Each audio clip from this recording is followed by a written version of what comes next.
જો મિત્રો આપણે ફરી જીવામૃતની તૈયારી કરી છે.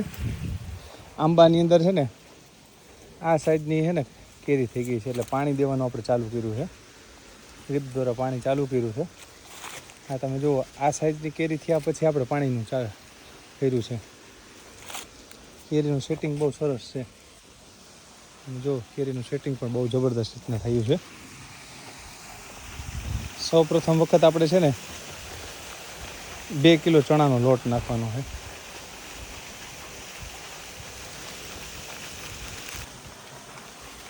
આ આપણે ચણાનો લોટ જે આપણે બેસન કહીએ છીએ,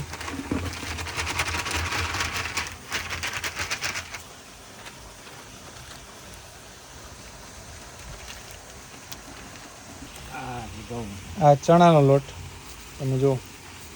હવે છે આ છે ગૌમૂત્ર, 5 લીટર ગૌમૂત્ર છે. 200 લીટરના બેરલની અંદર આપણે બનાવવામાં આવે છે.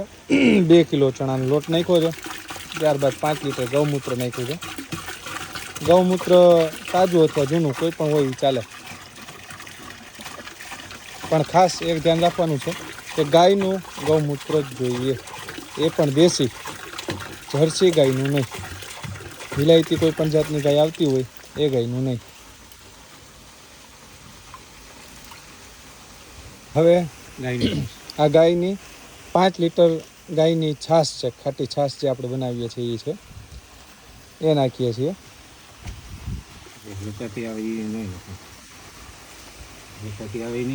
દૂધમાંથી દહીં બનાવીને ઘરની ગાયની છાશ બનાવવામાં આવી છે. ગાયના દૂધની છાશ 5 લીટર છાશ છે. પહેલાં આપણે 2 કિલો ચણાનો લોટ નાખ્યો, 5 લીટર ગૌમૂત્ર નાખ્યું, 5 લીટર છાટી છાશ ગાયની નાખીએ છીએ.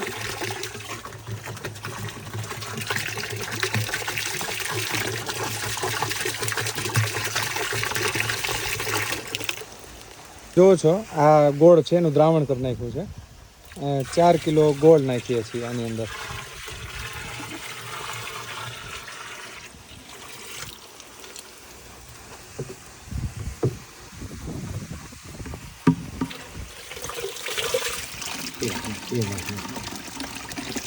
આ 4 કિલો ગોળ. ત્યારબાદ છે ને આપણે આ ગાયનું છાણ છે, ગાયના છાણા છે, સૂકેલા છે, એને નાખવામાં આવશે એની અંદર. આ શિયાળાની અંદર આને છે ને દરરોજ સવાર અને સાંજ ઘડિયાળના કાંટાની રાઉન્ડમાં આપણે હલાવવાનું છે, અને ત્યારબાદ છે ને 15 દિવસ પછી આને પાઈ દેવાનું છે. આપણે ડ્રીપની અંદર રાખીએ છીએ, ડ્રીપથી તરત સીધું એક આંબાની અંદર પવાઈ જાય છે. આ જીવામૃત બનાવવાની સાચી રીત છે. તમે જોયું પહેલા નંબરની અંદર આપણે 2 કિલો ચણાનો લોટ નાખ્યો છે, ત્યારબાદ 5 લીટર ગૌમૂત્ર, ત્યારબાદ 5 લીટર ખાટી છાશ, 4 કિલો ગોળ અને પછી આ ગાયના છાણા.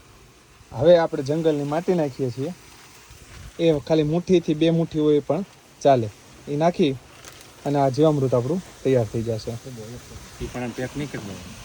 આ છે ને સરસ મજાનું દ્રાવણ તૈયાર થઈ ગયું છે.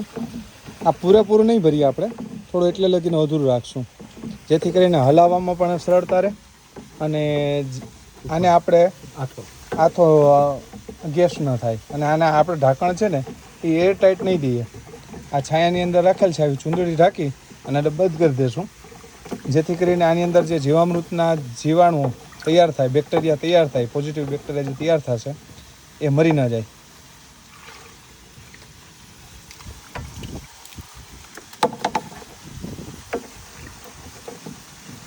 દિવસ અને રાત દરરોજ 2 ટાઈમ આપણે,